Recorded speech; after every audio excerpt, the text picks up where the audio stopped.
Driver Rayudu హత్య కేసులో కీలక పరిణామం చోటు చేసుకుంది. శ్రీకాళహస్తి టీడీపీ ఎమ్మెల్యే బొజ్జల సుధీర్ రెడ్డికి సమన్లు జారీ అయ్యాయి. విచారణలో సుధీర్ రెడ్డి పేరును పోలీసులు చేర్చారు.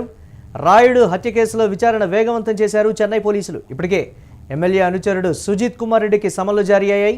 నిన్న జనసేన కార్యకర్తలను విచారించారు చెన్నై పోలీసులు. వినుత వాంగ్మూలం ఆధారంగా జనసేన నేతలు పేట చంద్ర, పేట చిరంజీవుల విచారణ అయితే జరిగింది. హత్య వెనుక బొజ్జల హస్తం ఉందని వినూత దంపతులు ప్రధానంగా ఆరోపిస్తున్నారు. హత్యతో తనకు ఎలాంటి సంబంధం లేదని గతంలోనే బొజ్జల ప్రకటించారు. హత్య కేసులో కీలకం కానుంది పోస్ట్ మార్టం రిపోర్ట్.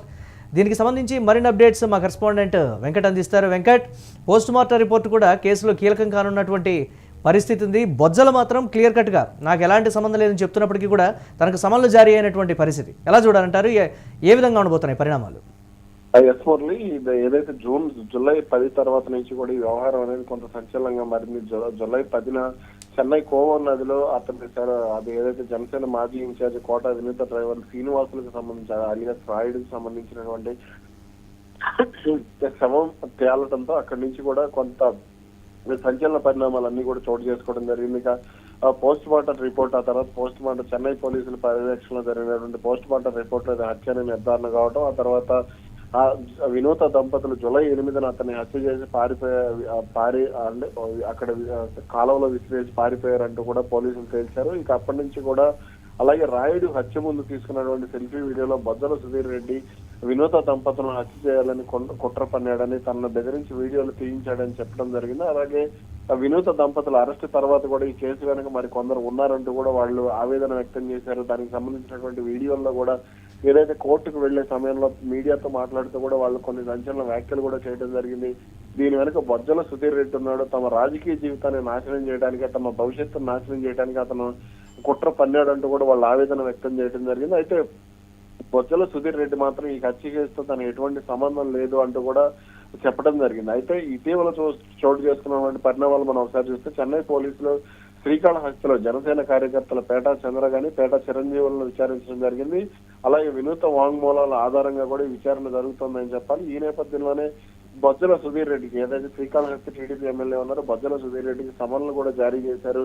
విచారణలో సుధీర్ రెడ్డి పేరును కూడా చేర్చడం జరిగింది. రాయుడు హత్య కేసులో విచారణను అంటే ఇతను కూడా కొంత పాత్ర ఉండే అవకాశం ఉంది అనేది కూడా పోలీసులు అనుమానంగా భావిస్తున్నారు. అయితే అటు చెన్నై పోలీసులకు సంబంధించి కొంత తాను ముందుగానే ఈ సమన్లు రాకముందు తాను అంటే కొంత వివరణ ఇచ్చే ప్రయత్నం చేసినప్పటికీ కూడా ఏదైతే తెర వెనుక చేస్తున్నటువంటి ప్రయత్నాలు సఫలీకృతం కాలేదు అనే వార్తలు అయితే వస్తున్నాయి. అయితే ఎమ్మెల్యే అనుచరుడు ఎవరైతే ఉన్నారో కీలకంగా వ్యవహరిస్తున్నాడు, అంటే శ్రీకాళహస్తిలో సంబంధించి కొన్ని ప్రాంతాల్లో కీలకంగా వ్యవహరిస్తున్నాడు సుజిత్ కుమార్ రెడ్డికి కూడా సమన్లు జారీ చేయడం జరిగింది.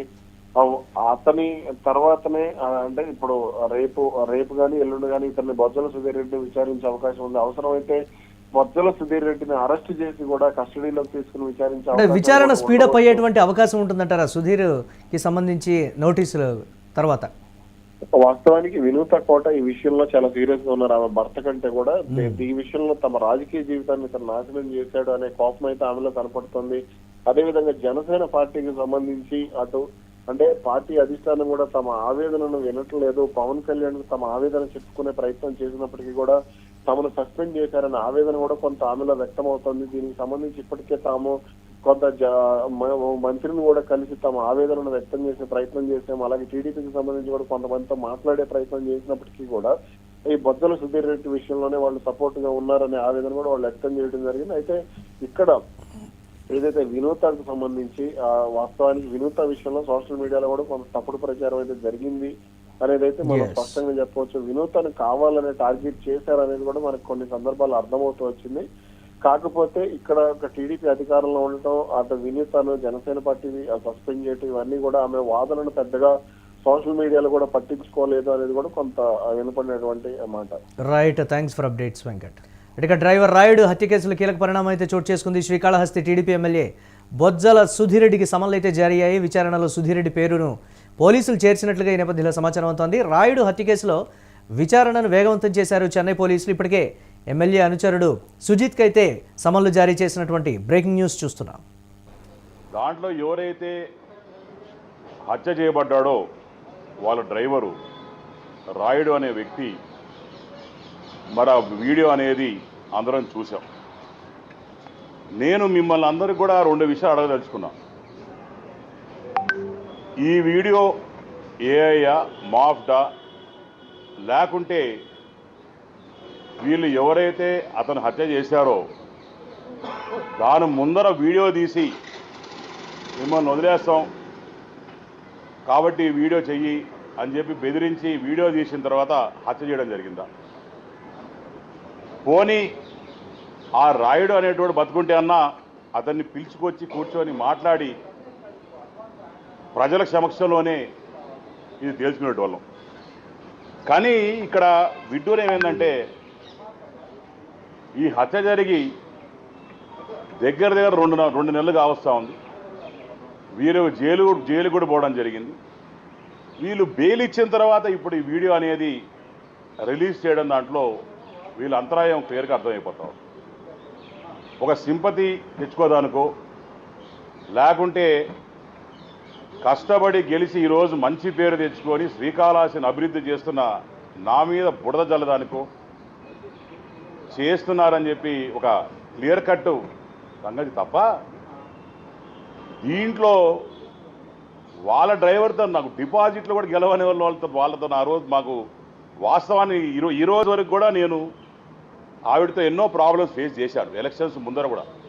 కానీ ఏ రోజు కూడా ఈ రోజు వరకు ఆమెను సస్పెండ్ చేసిన తర్వాత కూడా ఆమె మర్డర్ అయిన తర్వాత కూడా వాళ్ళు మర్డర్ చేసిన తర్వాత కూడా ఇప్పటి వరకు కూడా నేను ఏ రోజు ప్రెస్ మీట్ పెట్టలేదు. ఏ రోజు వాళ్ళ గురించి చెడ్డగా మాట్లాడలేదు. ఏ రోజు గురించి కూడా ఒక కూటమి ప్రభుత్వంలో మనం సర్దుకొని పోవాలా, జాగ్రత్తగా ఉండాలా, ఒళ్ళు దగ్గర పెట్టుకుని పనిచేయాలని చెప్పి మా నాయకులు చెప్పారు. కాబట్టి ఏ రోజు కూడా నేను ప్రెస్ మీట్ పెట్టలేదు, ఏ రోజు మాట్లాడలేదు. కానీ ఈ రోజు మాత్రం నేను చెప్పదలుచుకున్నాను. ఆ రోజు అసలు ఆవిడ మా కోసం పనిచేసింది ఆ కూటమి ప్రభుత్వంలో. ఏ రోజు కూడా వచ్చి మా కోసం పనిచేయలే. ఆఖరికి వాళ్ళ దగ్గర పనిచేసే జనసేన నాయకులు ఎవరైతే ఉన్నారో వాళ్ళని కూడా ఇబ్బంది పెట్టింది ఆవిడ. మేము వెళ్ళి ఇంటికి వెళ్ళి మా తల్లి కావచ్చు, మా భార్య కావచ్చు, ఇంటికి వెళ్ళి ఓటు అడిగేదానికి పోతే ఓటు అడిగి పనిచేయమని చెప్పేదానికి పోతే కనీసం ఇంట్లో కూడా రానిలే. ఏ రోజు కూడా చెప్పలేదు బాధ మీద. మా అమ్మగారు వాళ్ళ నాన్నగారు 40 సంవత్సరాలు మినిస్టర్కి పనిచేశారు, 40 సంవత్సరాలు ఎమ్మెల్యేకి పనిచేశారు, 20 సంవత్సరాలు మంత్రిగా పనిచేశారు. మా నాన్నగారు మంత్రిగా పనిచేశారు. తర్వాత మేము వచ్చాం 3rd జనరేషన్. ఇంత చరిత్ర ఉండి మా అమ్మను కూడా పోతే లోపల కూడా గేట్ లోపల రానికుండా చేసిన ఆ రోజు ఈరోజు ఇంకా బాధాకరమైన విషయం. నేను ఒకటే చెప్పదలుచుకున్నాను, ఇలాంటి చెత్త రాజకీయాలు చేస్తే మాత్రం డెఫినెట్గా ఎవరిని వదిలే పరిస్థితి ఉండదు.